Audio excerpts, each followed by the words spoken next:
Jokowi akhirnya lantik Andika Perkasa, menteri dari Nasdem, ditendang dari kabinet.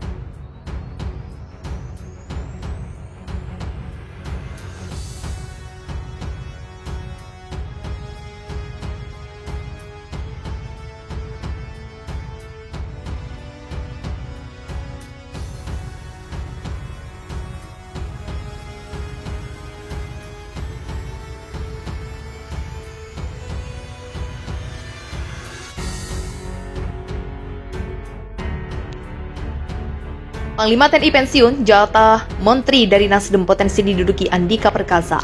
Pengamat politik dari Universitas Al-Azhar Indonesia, Ujang Komarudin memperkirakan Jenderal Andika Perkasa punya kans masuk ke dalam Kabinet Indonesia Maju setelah purna tugas sebagai Panglima TNI pada 21 Desember 2022. Posisi menteri yang bisa saja diduduki oleh mantu AM Hendro Priyono itu tak lain merupakan jatah dari Partai Nasdem usai parpol yang dipimpin Surya Paloh tersebut mengusung Anies Baswedan sebagai calon presiden pemilu 2024. Kendati begitu, Ujang memastikan urusan bongkar pasang kabinet atau reshuffle merupakan ranah hak prerogatif Presiden Joko Widodo.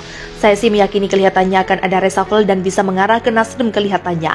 Soal reshuffle sekali lagi urusan Jokowi, urusan presiden, kata ujar kepada wartawan dikutip Kureta Selasa 6 Desember 2022. Untuk diketahui di Kabinet Indonesia Maju ini politisi, Nasdem mendapat jatah 3 pos menteri yakni Johnny G. Plate sebagai Menteri Komunikasi dan Informatika, Siti Nurbaya Bakar sebagai Menteri Lingkungan Hidup dan Kehutanan, dan Syahrul Yassin Limpo sebagai Menteri Pertanian.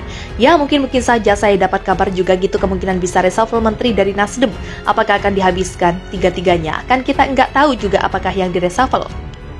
2 dari 3 kursi Nasdem mungkin saja. Lanjutnya, potensi reshuffle menteri Nasdem itulah kata Ujang yang kemungkinan akan jadi momentum bagi Jokowi untuk memberikan sedikit ruang bagi Andika Perkasa waktu Kabinet Indonesia Maju, baik untuk posisi Menkom Info, Menteri LHK, atau Mentah.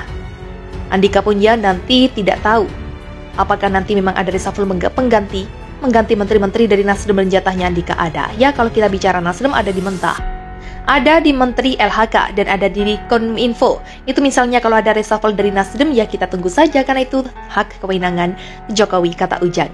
Walau nantinya reshuffle tak kunjung terjadi, posisi duta besar diyakini Ujang bisa jadi posisi lainnya yang dapat diisi oleh Andika Perkasa. Soal posisi menteri mana, tentu itu kewenangan dari Jokowi. Tergantung nanti menteri mana saja yang akan direshuffle yang kira-kira rawan kena reshuffle. Kan dulu Menteri ATR yang rawan karena dia dari profesional, dari independen rawan reshuffle, maka digantilah dengan Hadi Djajanto. Walau Hadi nggak punya background pertahanan tapi jadi menteri, ucap dia. Kalau tidak ada reshuffle ya bisa jadi menjadi dubes. Itu yang mungkin bisa mendapatkan hadiah bagi Andika Perkasa dari Jokowi, kata Ujang Komarudin memungkasi.